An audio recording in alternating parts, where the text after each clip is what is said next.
What's the technical difficulties? Yes. We have to acknowledge the technical difficulties every time because that makes the show go a little smoother. You're not wrong. If you guys gets notice, mad when you don't. Yeah, if you guys notice a difference, I'm actually on my phone this time because my internet hates me today. So you have to excuse that. I apologize, but hopefully less Robo Angels. It's fine. Hi, everybody. If you guys, Intellectually challenged. You guys know me. I have a small YouTube channel. You know where to find all the links and stuff. But yes, I do. Welcome our special guest, also Chris. Yes, also Chris. Which is it's gonna be a very weird podcast. Confusing, yes, but it'll be fun. It'll be fun. So Chris, figure it out. Tell us about yourself.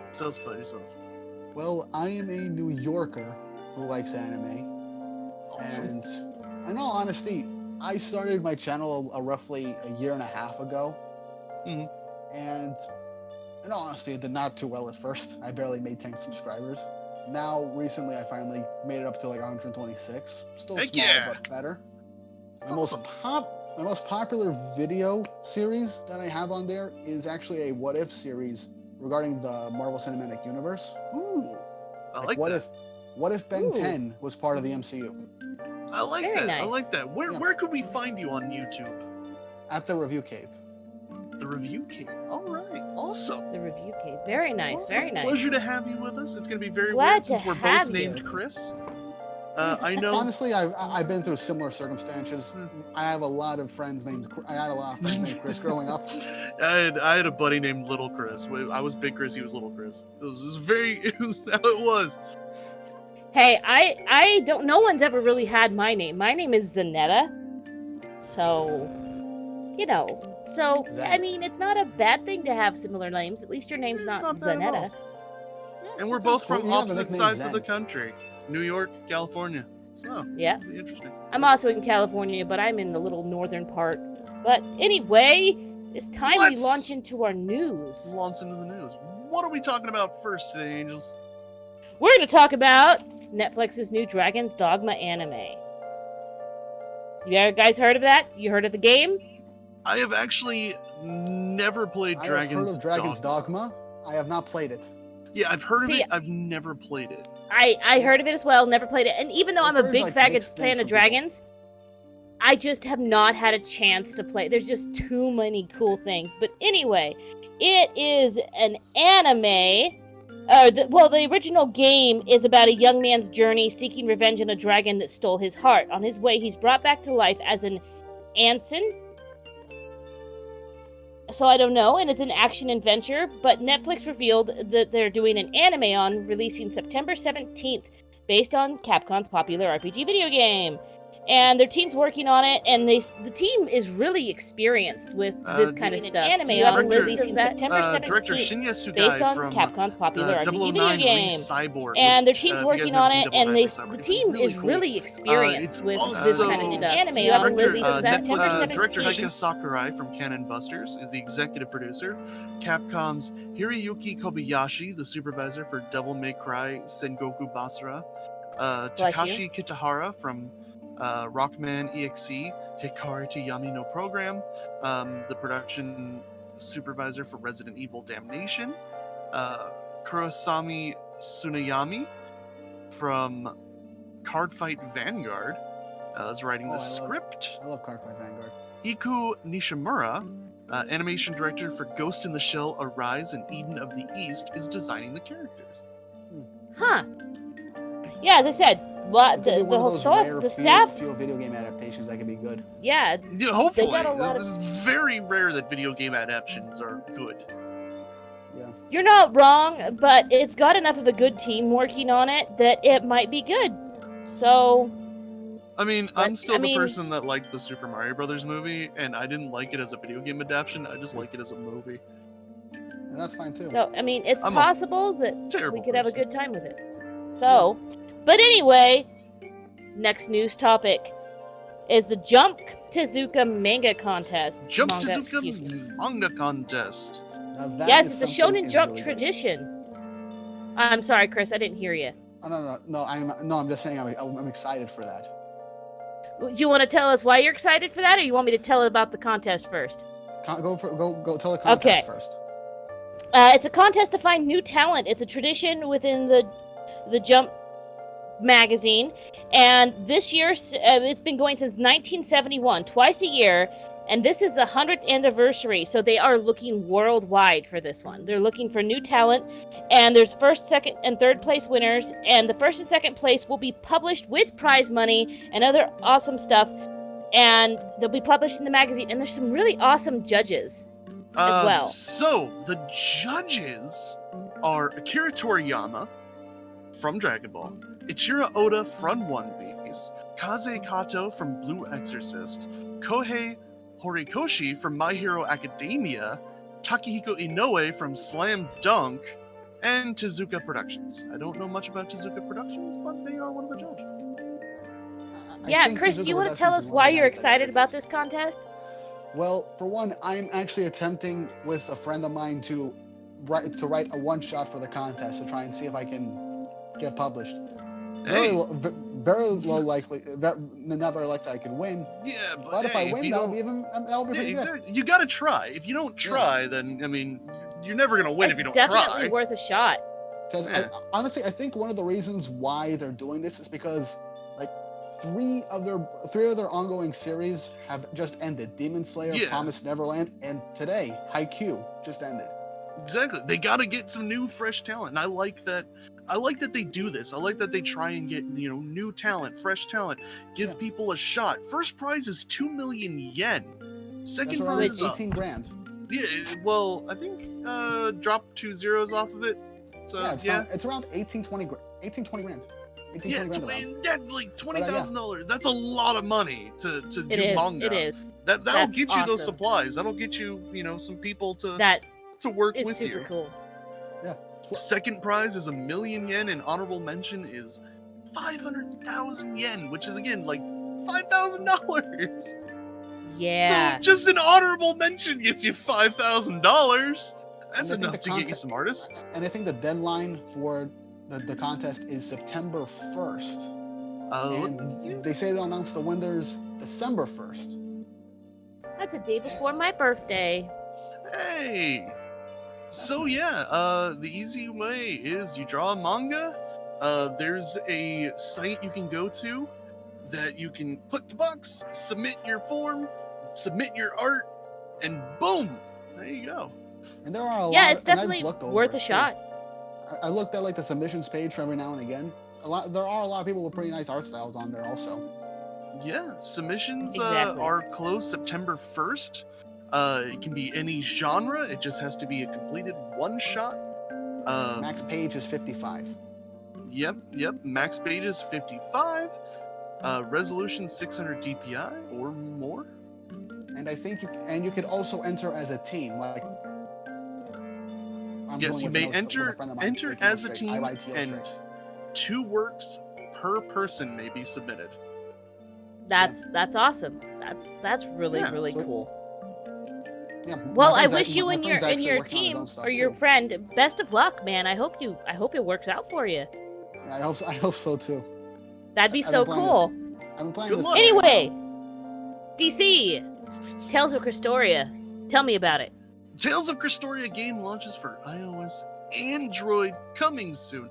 The game is going to be free to play, and some items are available for purchase. So it does have in-app purchases, which I don't really care for those. I kind of hate in-app purchases.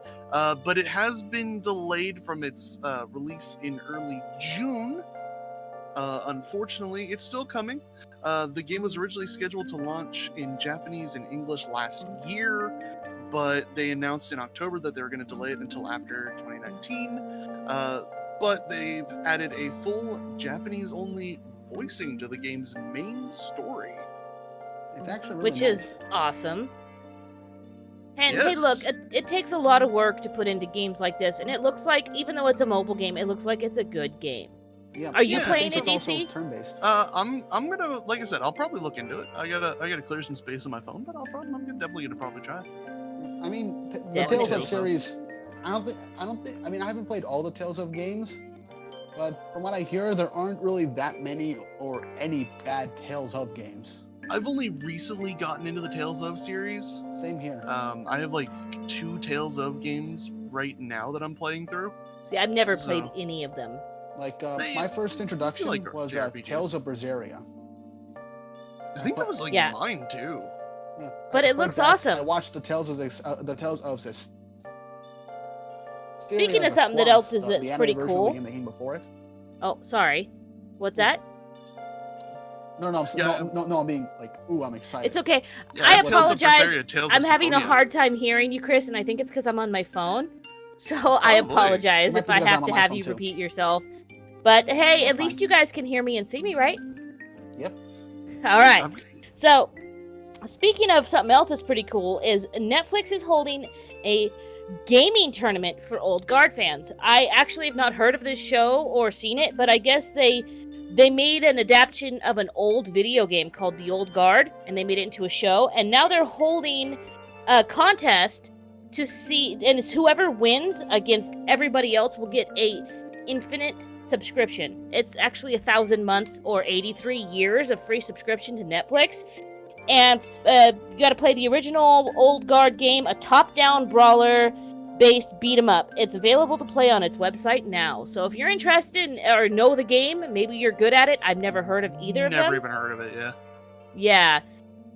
But if you're interested in it, go give it a Google. Check it out. It might be fun. You might win 83 years of free Netflix. Baby! Why not? Sounds like a good time. But it is kind of cool that Netflix is reaching out like a little bit, because Netflix has just always been in their own lane. And they're just ever expanding and branching out more and more. So, I mean, it's good with me. I mean, they're also like planning a What's live-action One Piece series also. Oh, yeah. Well, we don't talk about some of the Netflix live action. I don't talk about live action. We don't talk about Deathflix. Anyway, DC, are you ready to talk about our topic today? Yes, let's move on to our topic of summer anime. Summer anime. Now, what had happened is DC and I each were given 3. Well, we were both given 6, and we kind of pick and chose which 3 we wanted to watch of new hot anime for 2020. I got 3, and DC got 3. New, yes. I can go first if y'all like. Yes, go ahead. Tell us about. I watched them in order of least I wanted to watch to the most I wanted to watch, and I started off with, excuse my pronunciation, Haokao Terebu Nishi, or Diary of Our Days at the Breakwater. I knew nothing about these animes until I watched them, other than what DC told me when we were trying to figure out who gets what. But sorry, I got distracted. But I watched it, and it's a fishing anime. And y'all know I don't really like slice of life or anything like that. Like, it's gotta be weird, wacky fantasy. But honestly, this anime was not awful. Its animation was really, really cute. It was about a little girl who moved to a new town, but she had actually been in that town before, but it was when she was younger. And she's the big sissy. She's afraid of anything creepy, crawly, slimy, floppy, anything like that. She's afraid of it. And her name is... I can't read my own handwriting. Never mind. I don't know what her name is. But she moved to this new town, and she kind of got blackmailed into fishing with another girl, and then joining the club with her. And it wasn't bad. It was cute, and there's some other girls that join, and just like she's like, I'm scared of fish. I have to go tell them I'm quitting the fishing club because she just joined the school. And she gets there, and there's only 4 other students in there, and they're like, well, if you lose you, we'll lose the club. And so she kind of like gets guilted into staying. Yeah, she got guilted into staying in the club, and then they took her fishing, and she enjoyed it just a little bit because they caught very small fish that were less frightening for her. And there was this scene with an octopus, but it was dangerously close to hentai territory. Like, octopus up the leg kind of thing. But you know what? It was fine. Something it worked similar out. happened in one of my animes. It worked out. So... My final thought, it was a lot cuter than I thought it would be. It's got colorful characters, and if you like fishing or cutesy, and they're all girls, all the characters are girls. So if you like bright, bold, cutesy animation, and honestly, it was not awful. Would I watch more if I had time? Maybe, but yeah, it's not bad, but just not for me.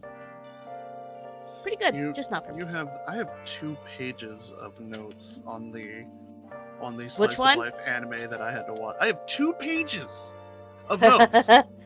2 pages. I confine myself to 1 page of notes for each of these animes. I had to. There's so much happens.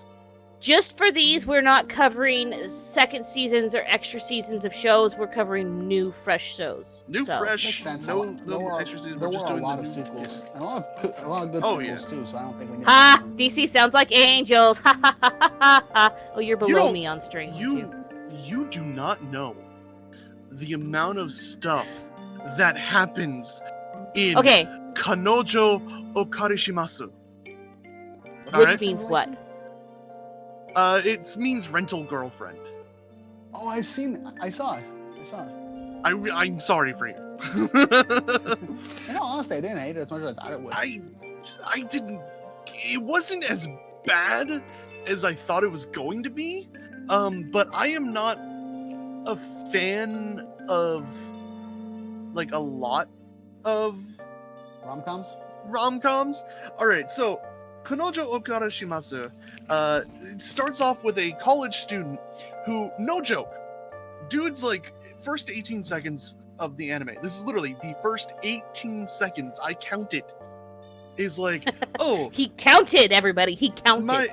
He's like, I have a girlfriend. That's right, me. I have a girlfriend for about a month. Immediately after she says that, she's like, hey, I think I'm in love with someone else. Bye. Yeah. 18 seconds in, boom, dude gets dumped, and he goes back to his apartment and cries, and he imagines his girlfriend with another man intimately, and that happens, and he gets some feelings from that, and then he ends up constantly imagining it more and more. And now, DC, you were messaging me while you watched. Oh yeah. Did he get feelings, or I saw. I don't think there's a family-friendly way to describe what happens. Yeah, just stuff happened. He gets very, for some reason. I don't know why. But I don't even think he knew why, you were saying. I don't think he did. It was very awkward. And he couldn't even, he sees on his phone there's an app for a rental girlfriend thing, and he's like so that he can't even reach out and touch his phone. It's like a struggle for him. He can't reach for his phone. He's doubled over with a pillow. And he's like biting it's so awkward and cringy. It's so bad. It is. So yeah. Oh god. You go.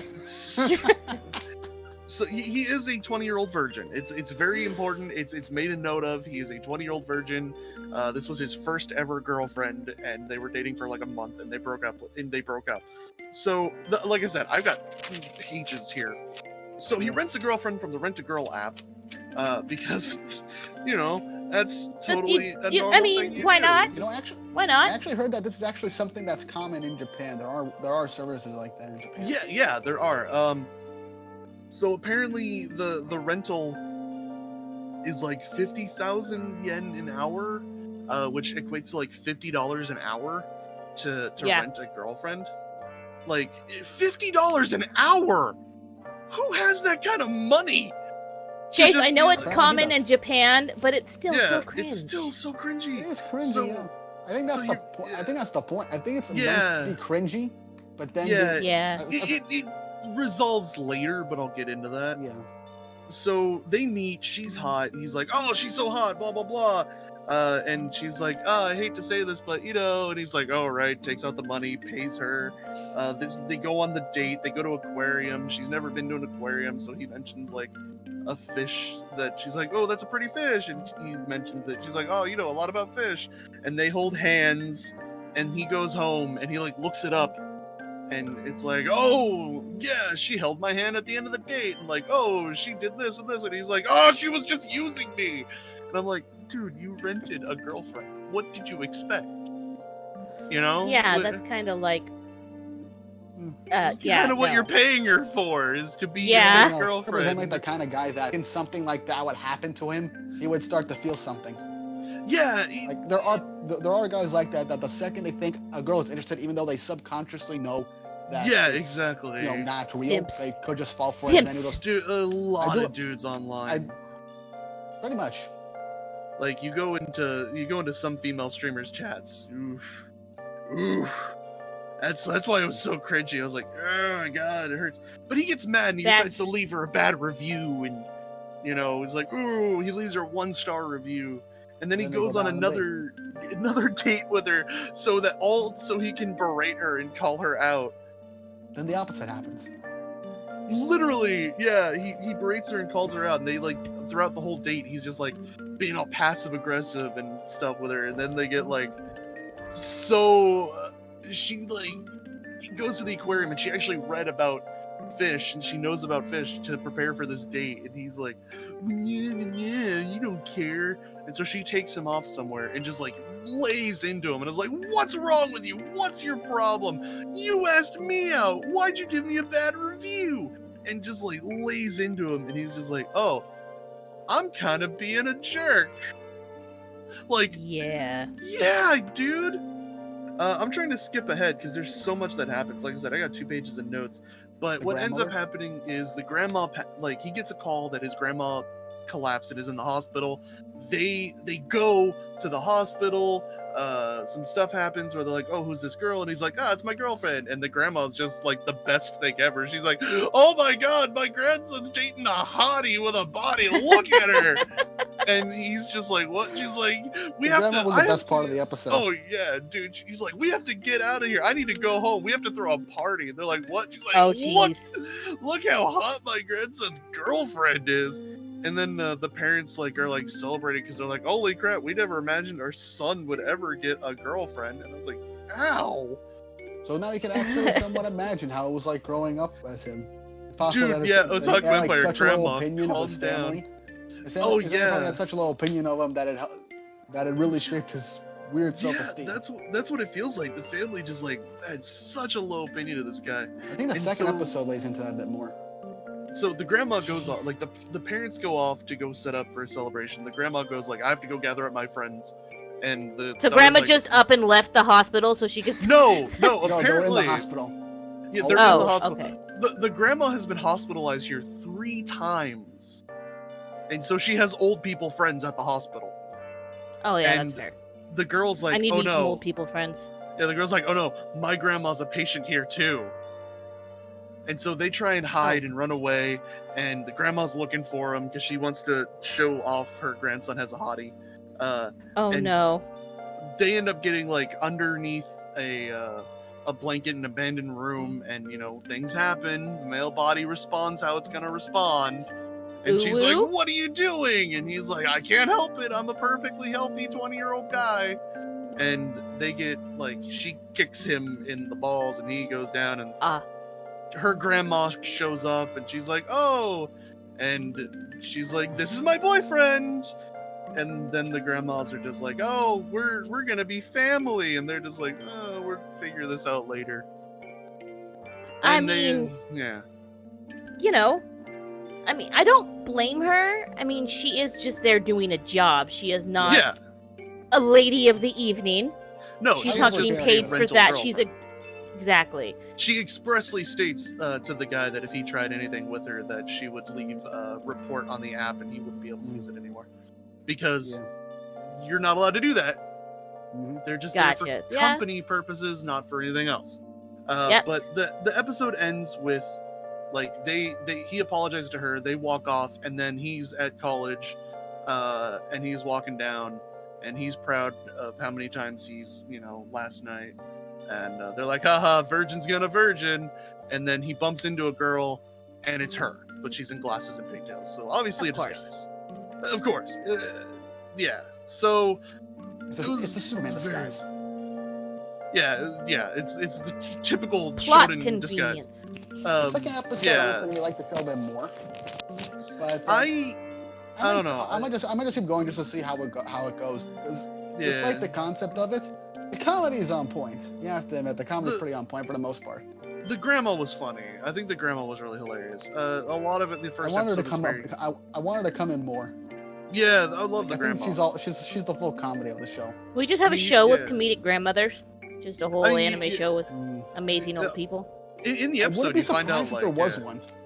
In the episode, you do find out that the grandma, the grandpa died young, and he had opened up like a sake shop, and the grandma had to take it over and raise the family, and so like the kid describes that he sees the grandma as like a goddess. She's like the goddess of the family, and he's a grandma's boy, and the grandma just wants him to find a woman before she dies. That's fair. Yeah. So that's fair. That's fair. Yeah. This actually reminds me. I know this is a bit off topic. This actually reminds me of the episode of How I Met Your Mother, where Barney makes up a fake family because he thought his mother was dying. Yeah. And then they were just all actors, and he had to keep. And then she got better, and they had to keep up the act. Yeah.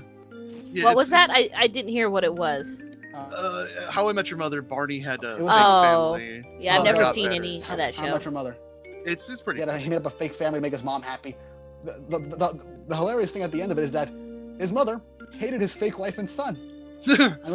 She was like, thank God they're not real, when he eventually told her.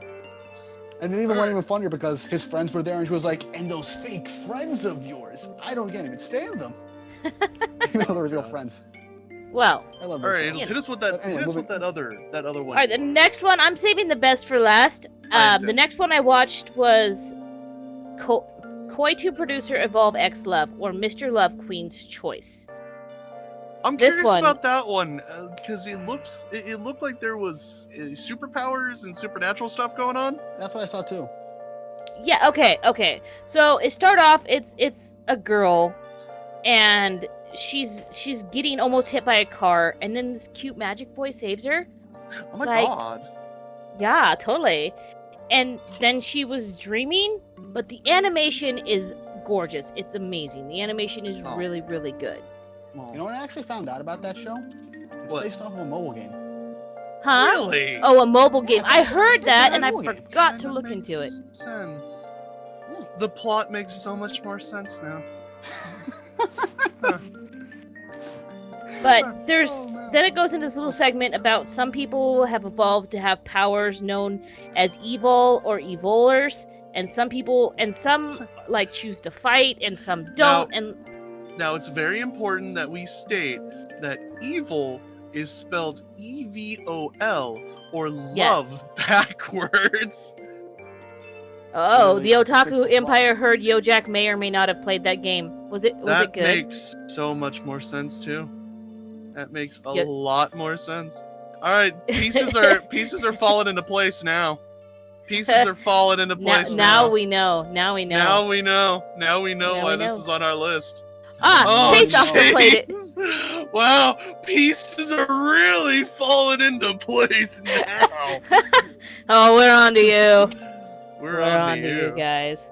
Anyway, but she is the president or producer, or I can't read my own handwriting because I scribbled it all in one page, of a show called Miracle Finder, to tell stories of miracles and like research things that like happen in the real world. Her dad used to run it, and her dad did an amazing job, and everyone loved the show, but the show is declining, they're losing funding, and they have just bad problems after bad problems. But she's trying to investigate the warping incidents that her dad was looking into before he died. And, well, died. One of those. Yeah. But there's been lots and lots of records, and she has all the news printed out and everything. The mysterious warping incidents, people disappearing, people vanishing from one place and going to another. And then she's just doing her thing. She's trying to get funding, trying to find people to go on her show, and she just happens to meet the most popular pop star around in Japan at that point. Just it's an anime, of buying course. Chips. Typical anime. Buying chips in a supermarket. Yeah, it's an anime. Yeah. They like the same flavor of chips. And then, of course, they go sit on a park bench and eat them together. Oh, I mean, well, he doesn't eat them. He does not allowed to. He just has one. But he bought a whole bag. So he can. You know what? I don't know. Look, but you don't understand what idols have to go through in Japan. Oh, they don't get lives. All right, they have to everything has to be filtered through the producer. Your life is sanctioned by your company at that point. He doesn't get to eat those Jack, chips. You still haven't told us if the game is good. If the game is good or not. But anyway. Well, I mean, Chase says it's good. Yeah, that's true.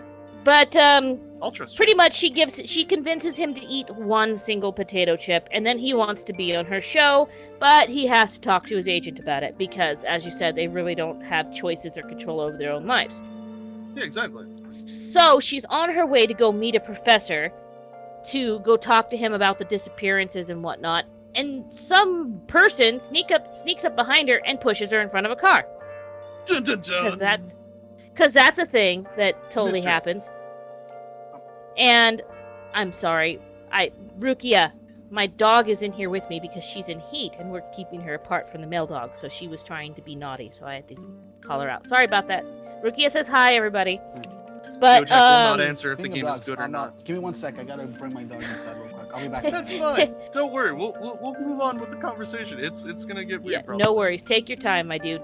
Stuff happens. You might miss the weirdest anime ever, though. But she's pushing for the car, and then there's time freezes, and she's rescued by the same dude she sees in her dreams. Okay, dude just time freezes. He's just holding her, and it's fine. But then there's another dude that's flying, and you're just what's going on here? Well, and he pretty much kind of just pushes her on away, be careful, don't talk to me. I'm just whatever. And it's oh. Okay. So then she gets to the professor's, and the professor's sitting up in his room. You get a shot of the professor, and then he just it's a moment. It implies that he somehow senses the girl's presence, senses that she's coming, because then you see her out the window. I don't know. Probably important later on. I don't know. But then they have a talk and talk about the evil and disappearances and all this kind of stuff, and then after that, I'm skipping through a lot because I don't want to take all day on this. I am being a good noodle. And then after that, the person that tried to kill her just grabs her and teleports her somewhere else. Dun dun dun. Just bam, and then and then they have a little confrontation, and then there's a bunch of people that show up that an agency or something like that. And then she sees the guy that saved her, because they're after the dude that teleported her, and it's the CEO that withdrew the funding. This plot sounds really convoluted. Yeah, it's the CEO that withdrew the funding from her show. Bum, bum, and bum. Then she goes and's I will convince you to refund my show, and he's no, you won't. You're just doing the same stuff your dad did. It's the shit over and over again. So no. And she's I'll show you. And he's bet you will. And that's pretty much the show. Sorry. That's pretty much the show. Honestly, final thoughts on this one. I didn't even make any notes on my final thoughts. It's just blank. More so than the fishing anime, yes. Would I watch more of it? Maybe after it's dubbed, because it was just all over the place, and I'm just I just want to sit here and have a good time and watch some anime, alright?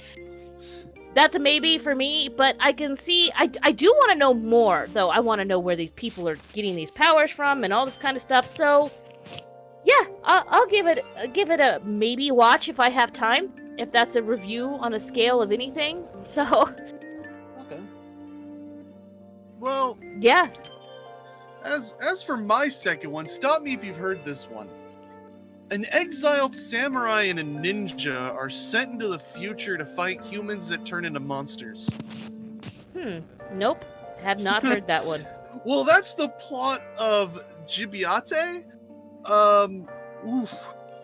Okay, so this is gonna be a ride.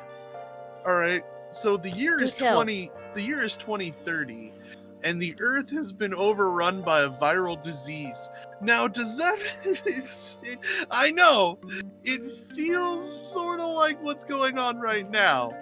But hear me out here. So apparently it's called the Gibbia virus. It started in Italy, and it turns people into monsters. You find out later in the episode what's actually happening is this disease causes all of the information stored in your DNA to go haywire, which, if you guys don't know, DNA is weird.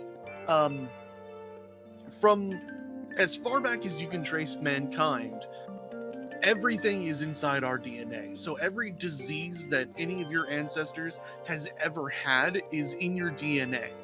It's crazy, the amount of stuff stored in there. There's a lot of useless stuff in there too. And what this disease does is it just causes all of that to go haywire and mutates you. It's actually pretty interesting. Yeah, it's a pretty interesting concept. It's unfortunate. Okay, that's in the realm of reasonability, honestly. Like, I have, like, for me personally, when I'm watching something about a disease or a virus or whatever, it's like, how possible is that? Like, that sounds reasonably in the realm of possibility. Yeah, so think of this disease as like hyper-evolution. I don't know how the heck the samurai and the ninja from 1600s Edo are transported to the future. That's not really brought up. So what happens is it starts off with this girl known as Funada Kathleen, who is filming herself in front of a wall with a bunch of like rock and roll AC/DC posters and things like that.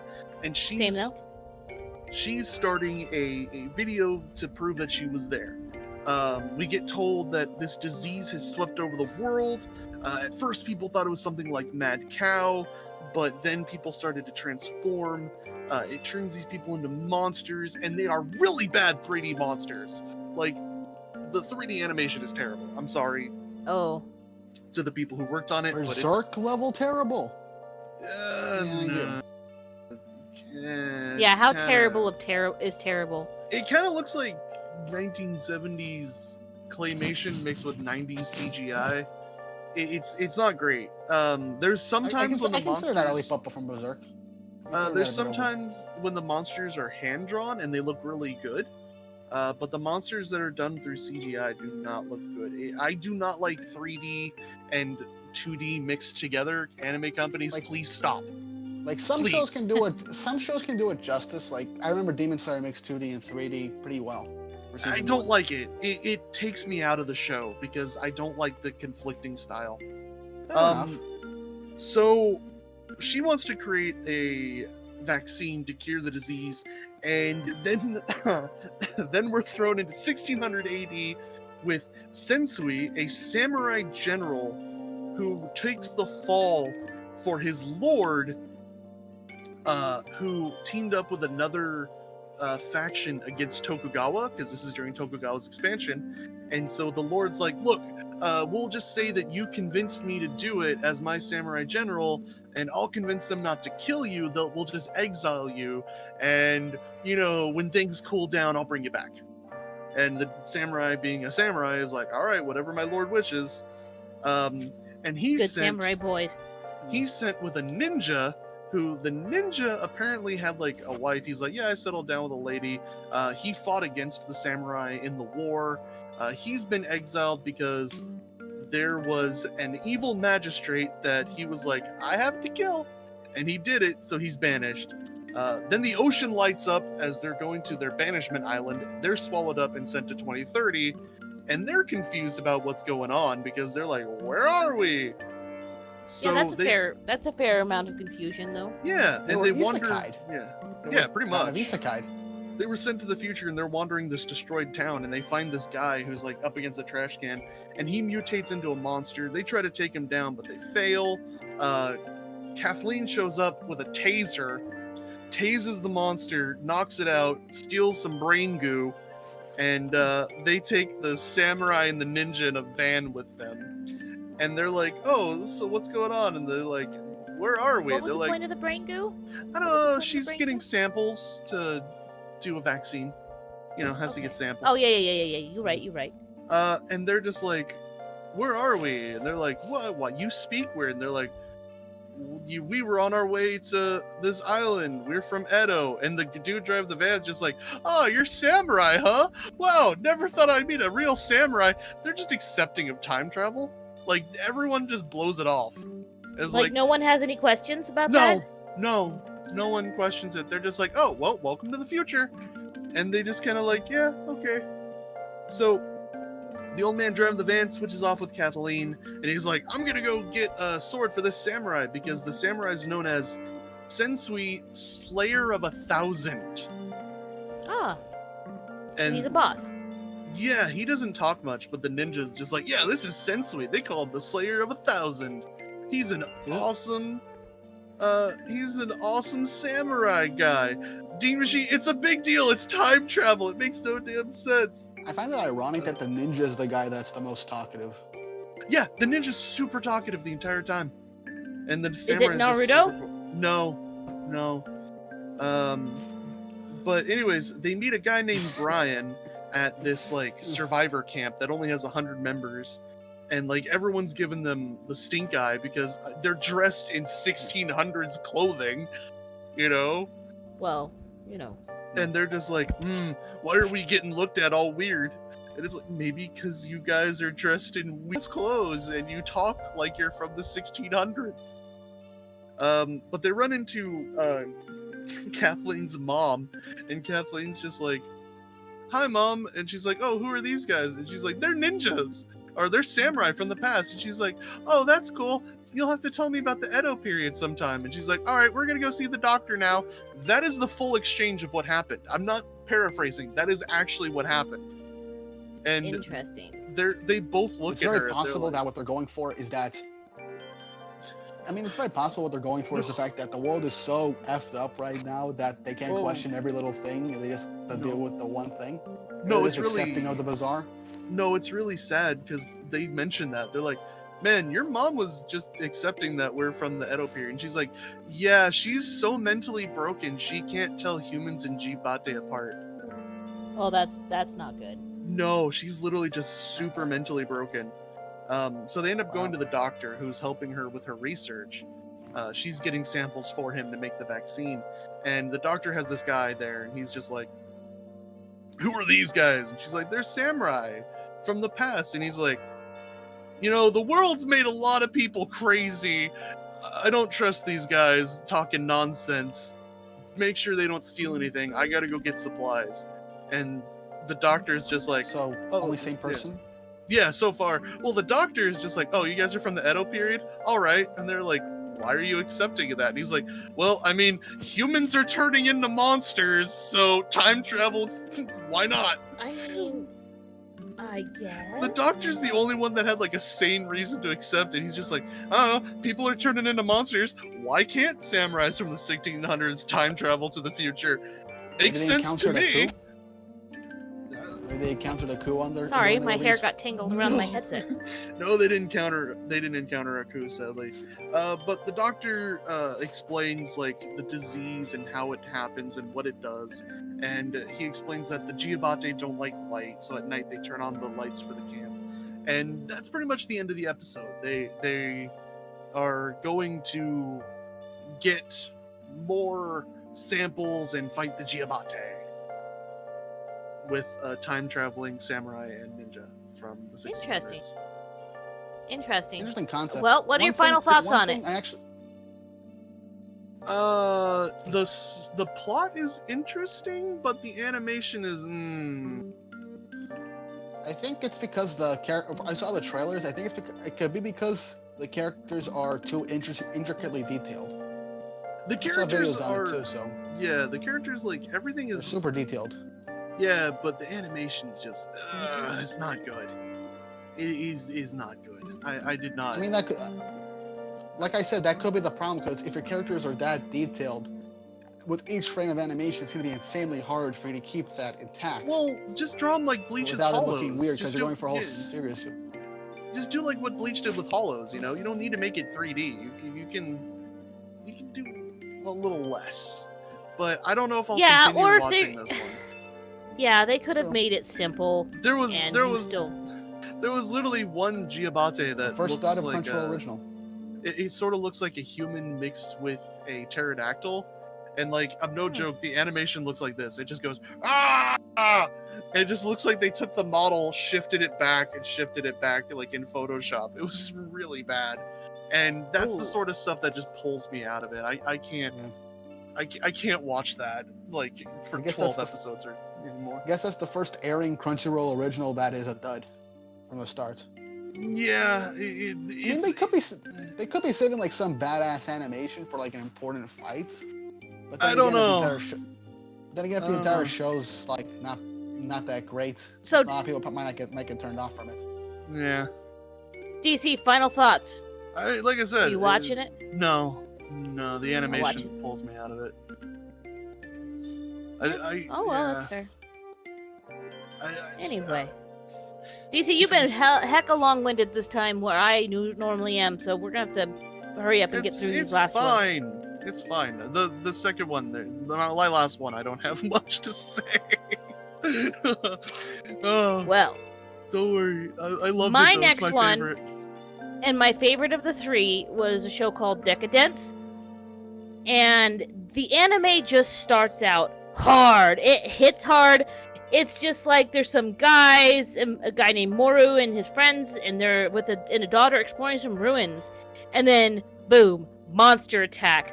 Within minutes, this monster is just messing things up, and the adorable little girl loses an arm. Pretty sure, I mean, dad dies as well, but of course it goes hard. Yeah, of course you got to have an orphan child to start an anime series. Yeah. It's law. It's tradition. It is. And so you find out that there's monsters known as Gandal appeared many years ago, and they killed off 90% of the human race. And then there was soldiers known as Gears, and they are meant to fight the Gandal. And then the survivors after that made a mobile fortress where the rest of the human race is at.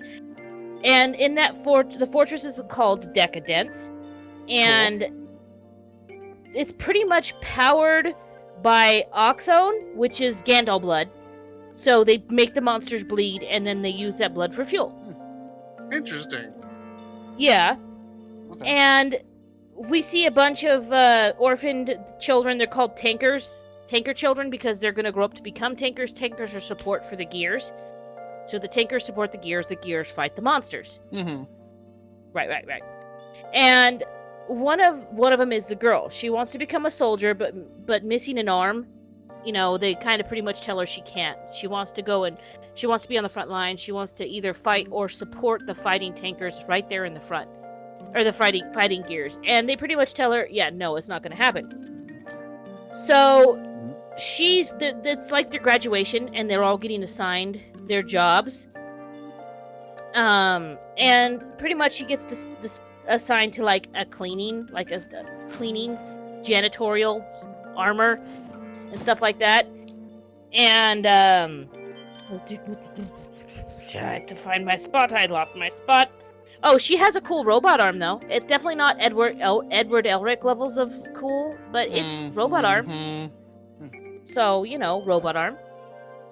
And it's a plus. That's always plus, yeah. She gets put in the repair unit, and for the first 5 years, she just pretty much has to clean. And they kind of like drop them over the side, and they just scrub the outside armor paneling of Decadence, and that's gonna be her life.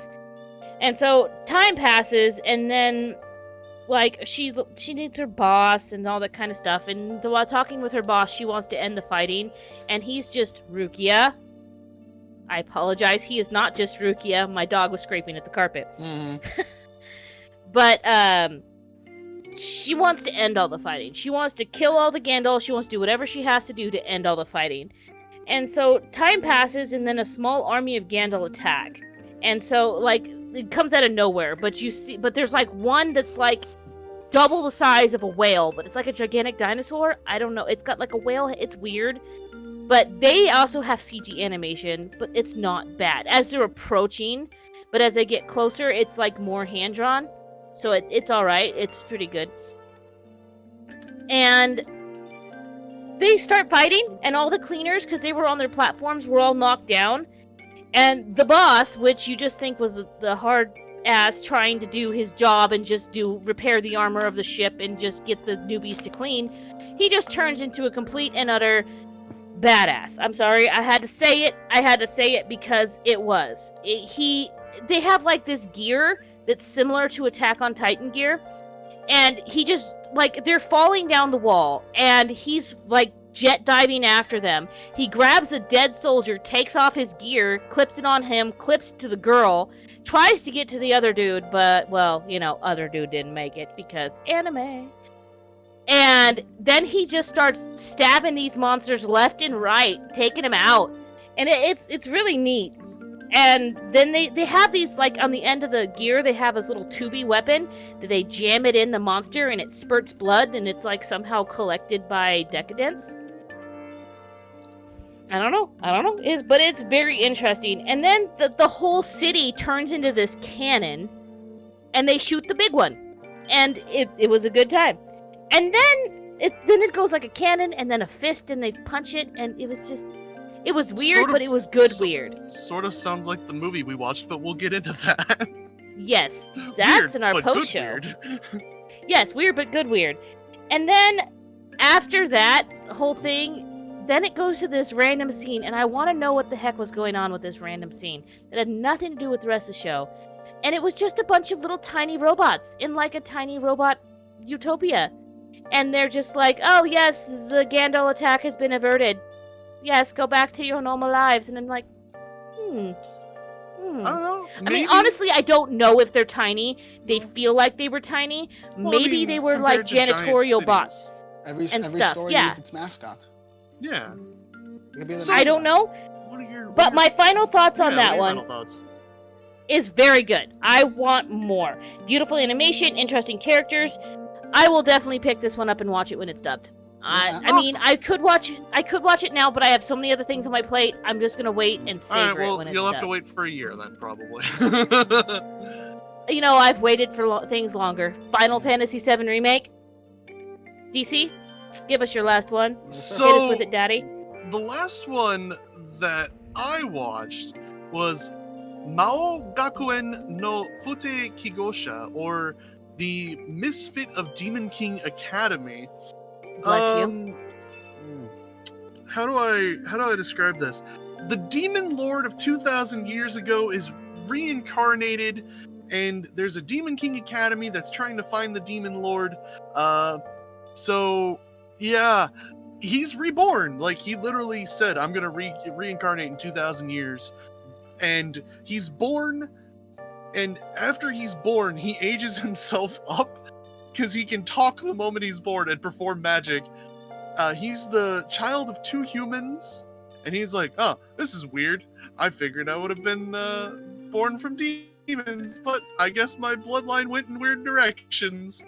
And just like, he goes to the Demon King Academy, you have to fight in a tournament. He fights this one dude who's like, I have black magic, like this dark flame of hell.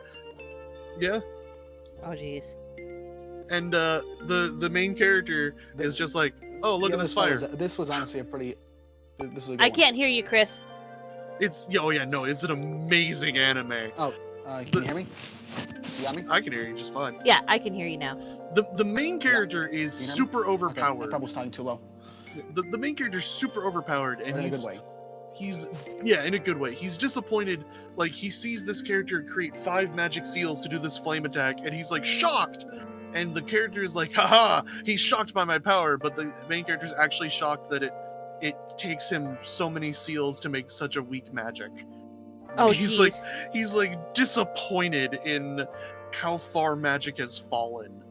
And so he beats the guy with like no problems. He goes to the tournament, which you have to beat like 5 opponents in a row to get pushed through to the academy.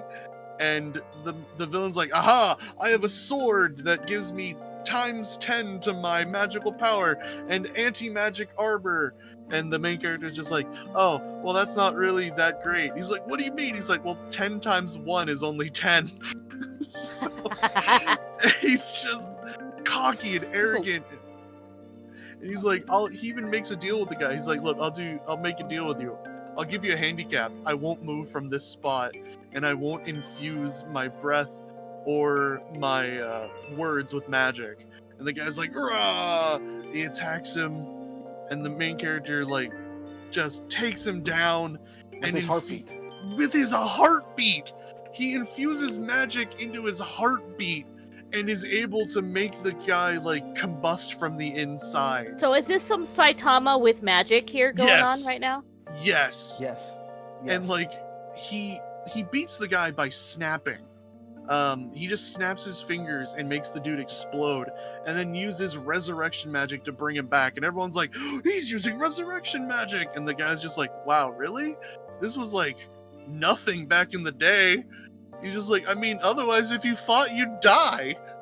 So 2,000 years ago, resurrection magic was just common. And he's just like got all these spells that he thinks are just common, but like nowadays everyone's just like, whoa!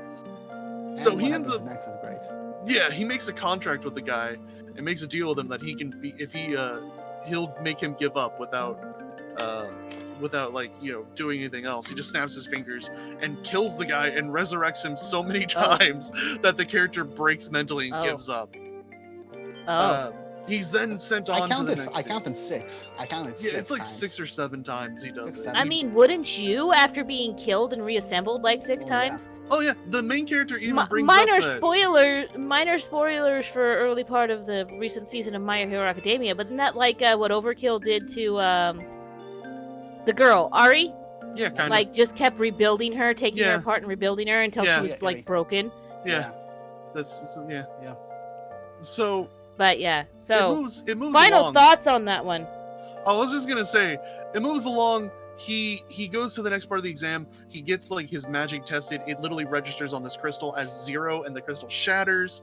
He gets put into the Demon King Academy. He goes back to his parents' house. His parents are all weird and celebratory. They're very strange because his son's a month old. And they're just like, I was gonna say, isn't he like... Yeah, he uses time magic to accelerate his age. Because he was like, That's fair. I need a body of an adult. Boop, this is good. Reminds me of Merlin from Seven Deadly Sins. In that regard. I guess. I mean, you know, growing up is a long, arduous process. I don't blame him for trying to skip that. Not gonna lie. There's so much that happens. It is absolute insanity. It's amazing. He makes a zombie. The zombie kills his brother. They resurrect. He beats everybody with ease because his magical power is so strong that it makes he makes other people's magic go crazy because they fear him from the depths of their soul and they don't know why, and so that causes their magic to become destable and they explode, and there's a whole bunch of stuff that happens, and he ends up in the academy, and everyone has a special badge that they're given that represents like their magical power. And his symbols, like he has like the most amount of symbols that no one's ever seen them before. And he's like, oh, well, what does the symbols mean? And she's like, it means misfit. Interesting. He also tells jokes that aren't really jokes, but they were jokes 2,000 years ago. Yeah. The one thing I did realize was the fact that I think this might end up being a harem at some point. Maybe a harem at some point. No. It could lead into that, but the animation is amazing. The animation is beautiful. The story is funny. It's well done. It's if you like the story of like overpowered main characters, like if you like One Punch Man, you'll like this. It's fun. It's funny. It's handled well. It does sound entertaining. I enjoyed it enough that I started reading the manga because I was like, I need more of this. I usually wait till the season's over to decide whether or not I read it, but I guess you must have liked it. It definitely sounds entertaining. I really laughed at it. It was really funny. Final thoughts. I'm gonna watch the heck out of this anime. It is so good. It is so good. So, the Otaku Empire says our casters complained about the 2 slice of life shows they had to watch, but little did they know they dodged the Uzaki-chan wants to hang out bullet. I'm gonna look that up now. I don't know if I want to know. But anyway, hey, what's that? No, I'm curious about the Uzaki-chan show now. Oh, yeah. Curious about it. It is viewers, a comedy is there any of slice of those life. shows that you're gonna check out? I mean, you heard our recommendations. So I've seen Rent a Girlfriend. I'm gonna watch it. Honestly, I saw episode 2. Episode 2 is what made me invested because something happens in episode 2 that I'm like, okay, I'm gonna see what happens next. I'm not gonna see what happens next in that one. Well, episode 2 might change your mind. But Demon King Academy, I really did like. I saw the first 2 episodes. I'm gonna watch the third episode soon. all right, as much as we could continue like talking the about action this, we've mission. already gone over Right. time. We're gonna move on because normally we do Anime Club here. DC, what's Yes! Do you want to know about Anime Club? Well, Anime Club is something we do Fridays at 7 p.m. Eastern, 4 p.m. Pacific Standard Time. You can join us by joining Anime Club in the voice channel, the server, react to the Anime Club in the reaction channels. There's a whole thing for it. We'll get you set up. It is hosted by Yojak, and along with the Anime Club episodes, we watch a different anime movie every week. This week, we watched Premiere, but this upcoming Friday is Welcome to the Space Show. Expected time for the movie is 8 p.m. Eastern, 5 p.m. Pacific Standard Time. Everyone is welcome to join, and we hope to see you there. Yes. All right. And as we said last time, we are voting on our picks for the Anime Club animes we will be watching. If you want to get in on the voting action, it's Voting ends Friday. it ends Friday. Today. We'll talk more about They're our watching it choices on here in a YouTube. few minutes. But just remember, if you guys want to see more about the seasonal anime, we do this every season, and you guys can look forward to this. Again, actually, we're doing it twice this season on episode 14. So, we'll be watching the next series, the new series of anime that come out. Anyway, this next segment, we'd be doing Anime Club, but we're not doing it this time because we're waiting for our votes for the episodes. Instead, we're doing a segment called Animation or Imagination, and in parentheses, or other forms of media. I went first last time. Oh wait, well let me explain what it is. So DC and I take turns. It's very simple. Okay, fine, you do it then. So, Okay. Animation or Imagination is a segment where Angels and I will take turns giving out a synopsis of an anime Something. or something. I'm sticking to anime, but whatever. So, the goal is to guess if it is an animation, as in something that actually exists, or imagination, something that we've made up. Yes, Pretty simple exactly. concept. Is it real or is it fake? Is this a real thing or have we made it up? Exactly. And yeah, it should be fun. Are we gonna keep track of score here? Who's gonna win? I think I'm gonna that write we it can- down. I'll I make think it that we can tally keep track this. of score. Chat, you can keep track of score.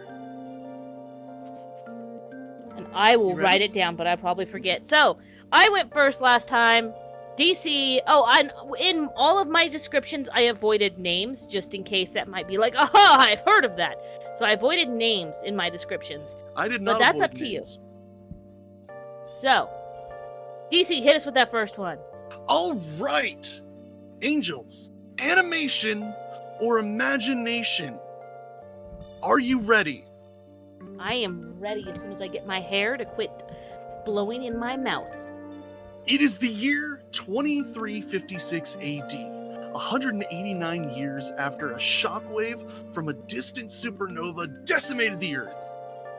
Since that fateful day, humanity has begun training for a final mission to protect the planet from the inevitable second shockwave, a mission whose failure means the annihilation of mankind. For Katase and her friends, the training at the Foundation Stelvia is just the beginning of an adventure that could lead to saving the world or seeing its end. Imagination or animation? I'm gonna say animation. That is correct. It is the anime Stelvia. You didn't give Chris a chance to guess. No, I was Oh, gonna. no. I was Shame gonna- bail I on was go- DC. I was gonna go for imagination, but I was gonna have a It's- toss because I felt like I've heard that description before. So that's fine. Yeah, I figured this one is going to be a simple throw out. I wanted to start you guys off simple, give you guys an idea. Okay. Okay, that's fair. Sorry he curtailed you there, Chris. But that's 1 point for me. I'm just yeet that down in the... Angels. Where's the shame bells for DC? How do you do the shame bells? Hold on. Move on. Like Angels. No. Hit us with Shame. yours. Shame. Hit us with yours. Anyway. Alright, I am gonna start off with... I have so many things. I have great things here. It's a high school. Okay? A school full of delinquents, violent, strange, and crazy students. Okay, they're just all over the place. They're like the students that no one else would take. They all look way too old to be in class. And the school is so desperate for attendance that they enroll a gorilla and a foul-tempered robot that nobody knows is a robot. I already know this. And then Freddie Mercury is there as well, because he can be. What is this? Angels, you made a key error. Go ahead, Chris, take your guess. I'll give it to you first. I had to start off easy. Oh, you start off too easy. You see, the beginning parts, I felt like I've heard of it. The rest, not so sure. I'm gonna go with imagination for this one. Chris, I'm gonna tell you, I'm sorry, you're wrong. This is animation. This is Cremorty High School. I have not heard of it. Yeah, I've watched Cremorty High School, Angels. I talked about it on this podcast. I forgot that you watched it. Yeah. Damn. It is one of my favorite weird anime. We talked about weird anime. That was one of mine. I forgot about that. Cremorty High School. I even mentioned Freddie Mercury in it. Ah, you failed, Angel. Yeah. Oh well. That's okay. That's 1-1. 1-1. All right. Hit me another one. All right, you two. Are you ready for this? Animation or imagination? It's the year 3000X. An elderly Dr. Jinzo has been working on the next line of robots designed to look like a friendly cat. The Okina Tasuki Roboto Neko, or Big Helper Robot Cat, nicknamed Okina Neko, or Big Cat, was created by the doctor to bring joy to the children of Matsudashi. Follow the adventures of Okina Neko, Dr. Jinzo, and a collection of the town's children as they learn lessons about friendship, love, and what it means to be family. Wow. Animation or imagination? You know, I'm gonna say animation because reasons. I'm gonna say animation. Same here. It sounds like something that would be an actual anime. You're all wrong. I made it up. Except for Otaku Empire, who guessed imagination. That's right. No, Dean, imagination. Wow. I made it up. 0. You get the point there, good sir. 2 for me. Yeah. All right then. I do thank you guys. I worked very hard to make that sound like an actual show. Yeah, honestly, I was like, DC is not like fluffy bunny guy. He's not gonna be like, oh, it's happy, feely, fun times.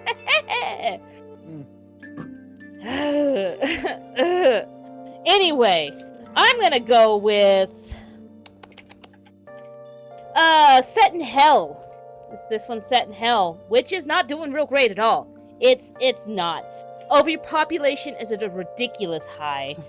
That forces angels to do a yearly culling of the residential demons, and thousands are dying every year.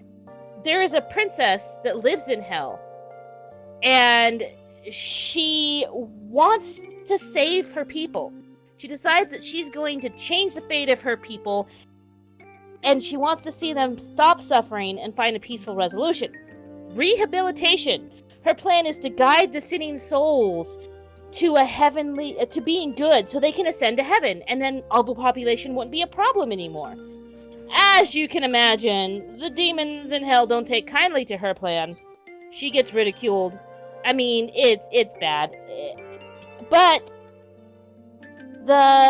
she's joined by her faithful partner, an adult film actor, which actually is their first guinea pig demon for this experiment, whether or not they can rehabilitate a sinning demon and let them ascend to heaven. And also a powerful, ultra-deviant entity that can literally make or break this whole operation. And without the powerful entity's support, they would have lost any chance they had of making this a things. So, what is it? Animation or imagination? Let Chris Animation. guess first. Animation. I'm guessing imagination. Or other forms of media? I'm guessing imagination. Chris, what did you say? I said it's an animation. Chris is right. It is an animation. It's actually an animated YouTube series called Has Been Hotel, done by Busy Pup. It's Very good. popular. I haven't. I I two more haven't seen videos were any put of on it. that channel. Really? I'll have to send you links later. It's one of my favorite things to watch on YouTube. Me Yeah. and my friends watch it like all I the hope. time. I hope that show can get picked up by a studio. It has potential. Well, actually, little sidetrack here. She just did a music video, released it the day before yesterday, and she said she has big news coming. So, crossing fingers, maybe she got picked up by a studio. I saw the music video. Really good choreography. Yeah, I really enjoyed it. Anyway, DC, hit us with the next one. All right. Let's see if you can guess animation or imagination. Momo is a sympathetic death god who cries every time she sees a touching moment. Though she brings death, she also allows her victim to complete their last wish before taking them away. Accompanying her is a winged cat named Daniel with a huge scythe. Momo strives to touch the lives of humankind and overflow the world with kindness by fulfilling the soon-deceased's task. You were breaking up on that last sentence. I'm sorry. Can you repeat it for me? She strives to touch the lives of humankind and overflow the world with pure kindness by fulfilling the soon-deceased task. Animation or imagination? Effin' Boss is guessing animation. Imagination. What do you think, Chris?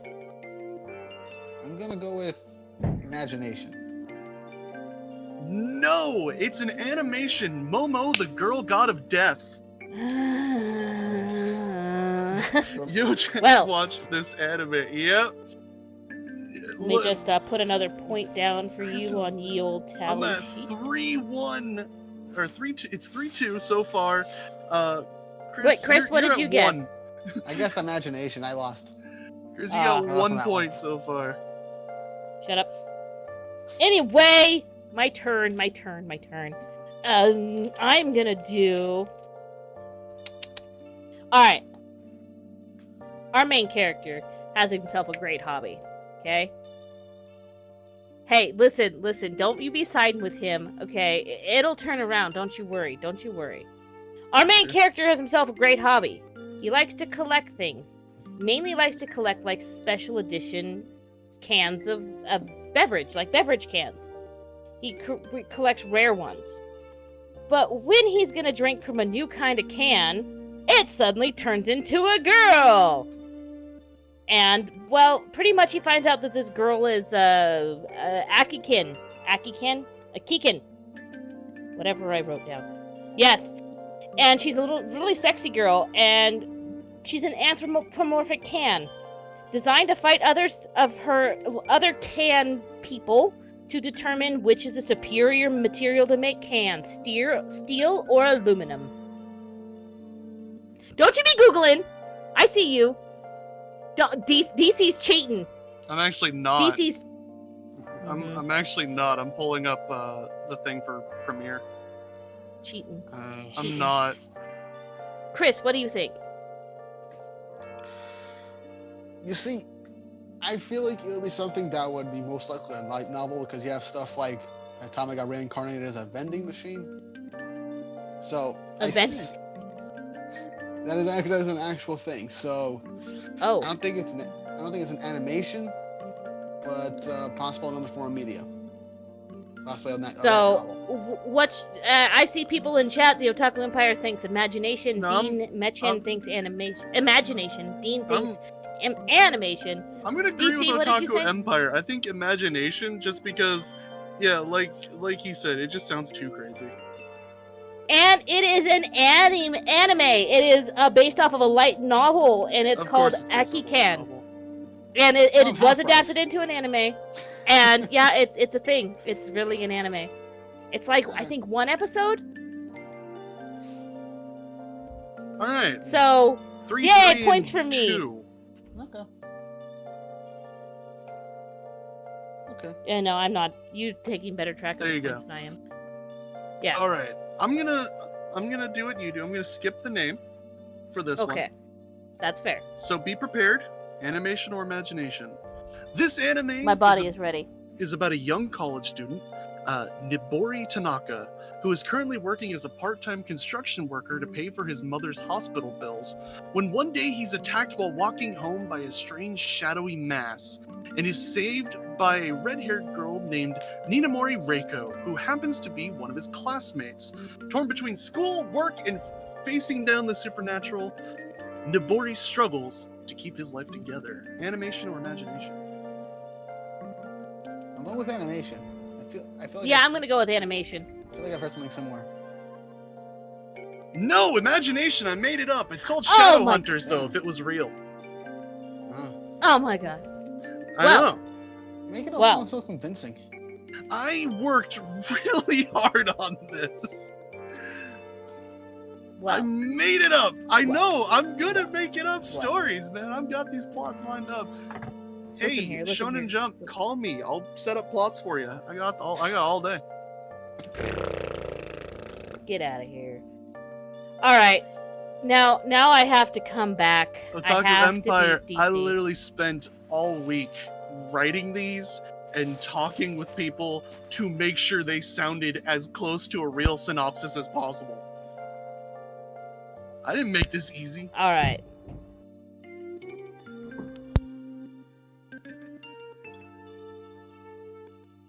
Sure. I'm so sorry. Someone just walked in. Go.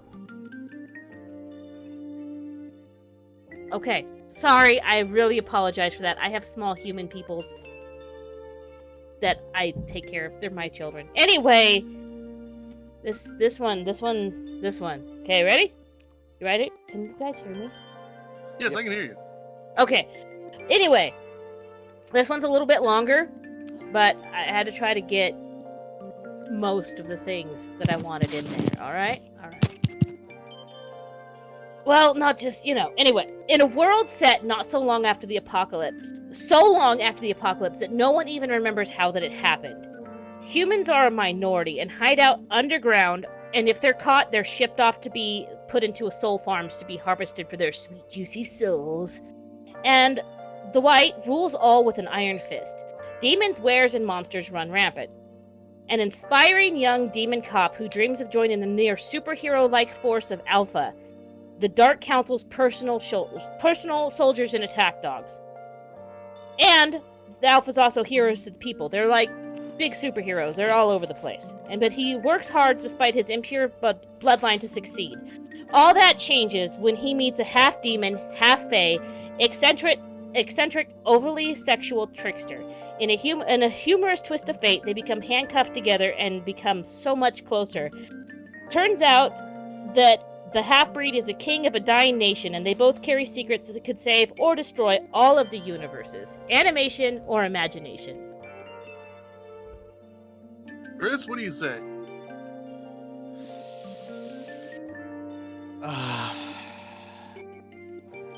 I'm gonna go with imagination on this one. I'm gonna agree with you. Imagination. Imagination? You both say it's imagination? Yeah, we're gonna go with Yes. imagination.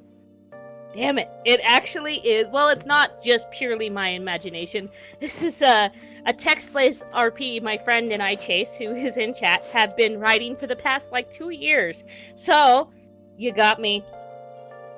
Damn. It is 5, 3, and 3. Sorry. I got caught again. Damn it. I need to, if we do this segment again. Oh. But anyway, give us You guys another one. I think we got time for one more, DC. Oh yes. Are you prepared for animation or imagination? Hit me. Harder, Daddy. Chris, are you ready? Yes, I am ready. All right.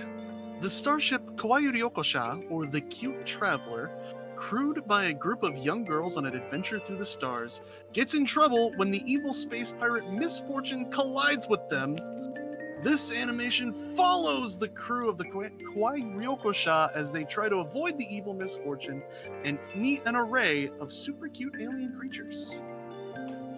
Animation or imagination? Chris, what do you think? I'm gonna go with animation on this one. You know, I'm gonna go with animation as well. All right. No, imagination. How you be making up those names? Like, I made it all up. Listen, I told you I'm prepared for this.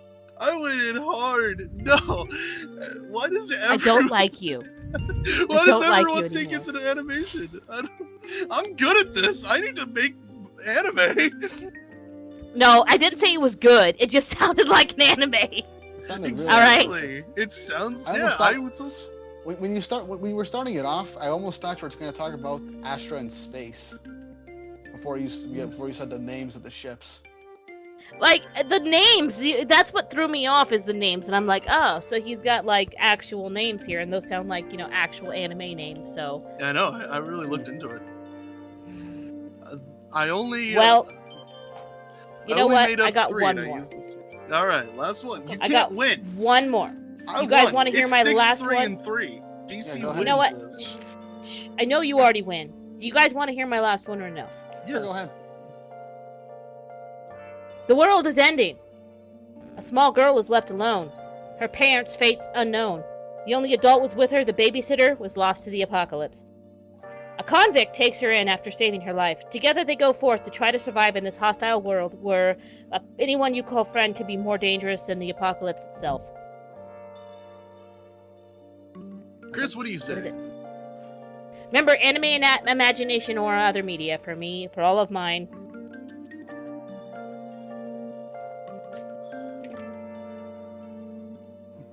Hit us with it, Chris. Animation. I'm gonna go with animation. I feel like I've heard a pattern like that before. I'm gonna agree with you. I'm gonna say animation. It is not. It is the Walking Dead Telltale series season 1. So, animation. It's real. It's a video game. Other but media. It's not imagination. I'm gonna need a ref for this one, guys. The brief was animation or imagination. Animation means it's real. Imagination means it's fake.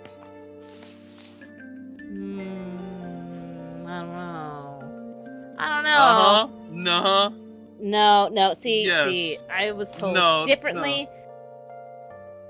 Well, all right. Yep. Fine. Angels didn't follow the brief, dude. Angels didn't follow the brief. I thought the brief was simple. Animation is in an anime, or imagination is in you make it up. Anyway, we're done. You win. Shut up. 2 more, by the way. Shut up. But, no. They are both... You win. Shut up. Save it for next time. I know. All right, now we're gonna move on. I like this.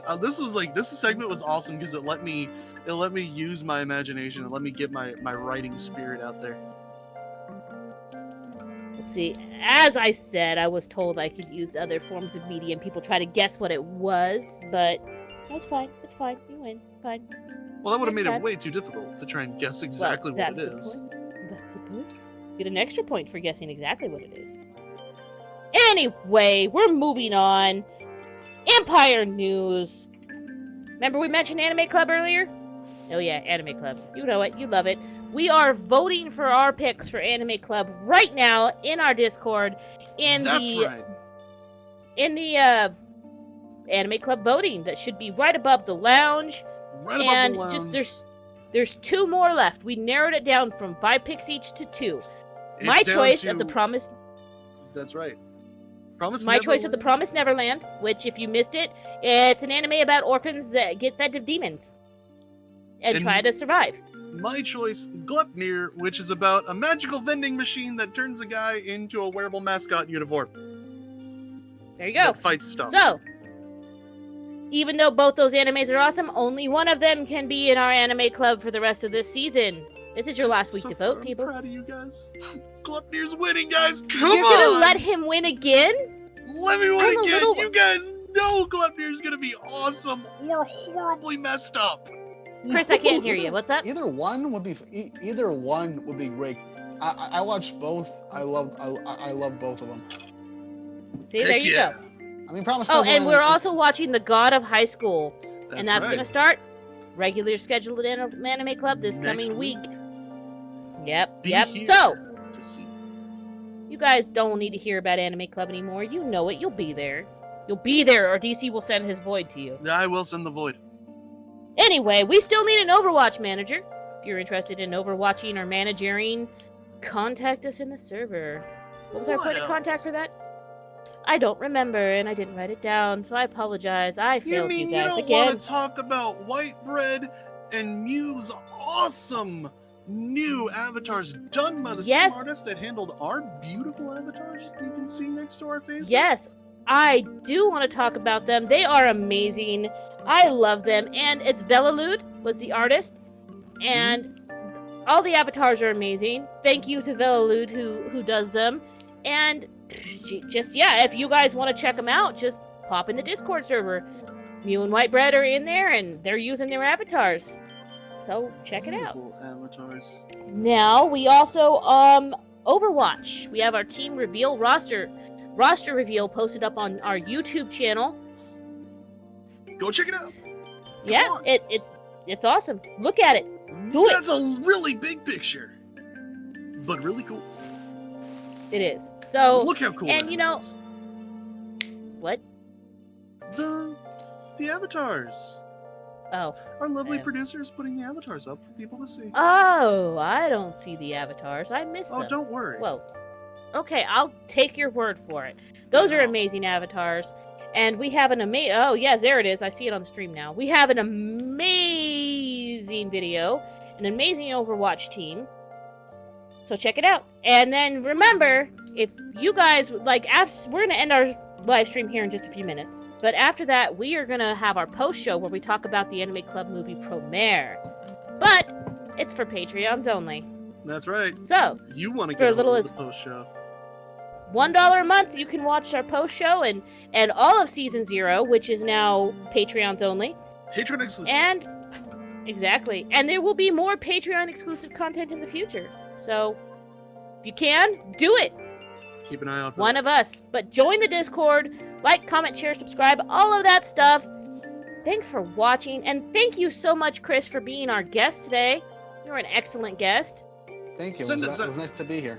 Send us out, Chris. Give us Chris, send us out. I have no idea what to say. I was like, ooh, something exciting. Take care, everyone. Thank you for joining us. Thank you to our special guest, Chris. Thank you for being here. Check out his YouTube channel again. Tell us again what your YouTube channel is for the people. My YouTube channel is The Review Cave. I generally do reviews for anime, manga, movies, and TV. I'm also planning on doing some what if videos. My most prominent one is what if Ben 10 was in the MCU, which is my most popular. It's all in the description of this video. So go check out The Review Cave if you're into all of that. Do we get a Review Cave reviews the Otaku Cast? Ooh. Maybe, but I feel like I'd be too biased. Don't I'd be too biased. Anyway, guys. Yeah. Make sure you say something nice about me. Thanks for watching. Bye. Take care, guys.